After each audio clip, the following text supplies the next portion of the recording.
4% and lower mortgage rates who Right. have less incentive to sell. And I mean, there's a lot of reasons that have created this environment, but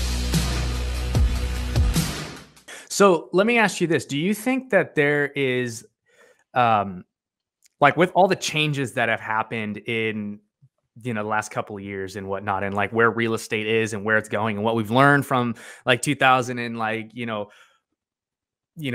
5, 6, all the way up through like that great recession, right? Have the cycles changed? Like, are we in a new like pattern of cycle now?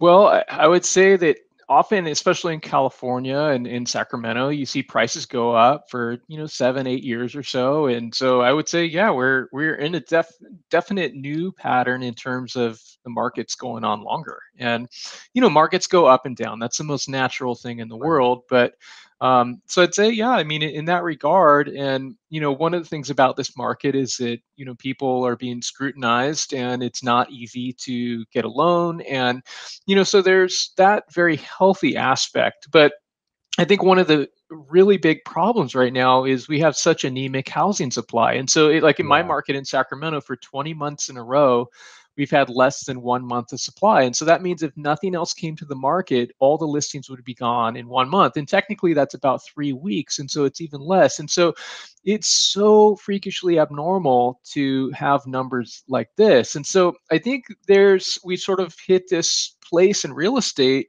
where we're really flirting with low supply. And some of that is due to COVID, sellers not selling as much, but you have all this distressed inventory that's gone and investors bought it, investment funds purchasing properties, and you have, over 10 years of people with, 4% and lower mortgage rates who Right.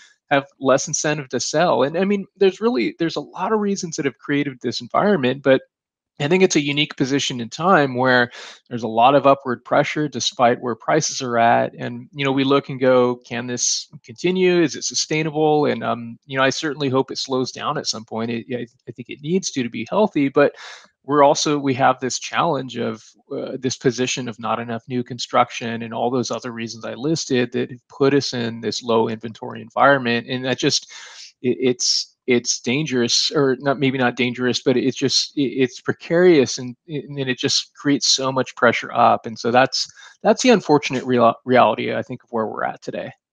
So your position is that the events that have kind of unfolded due in this like complete lack of new inventory that we have not put into the market that we should have been putting in is created this super low supply, and because of that it's just a simple supply and demand curve that's really causing the upward pressure on the market.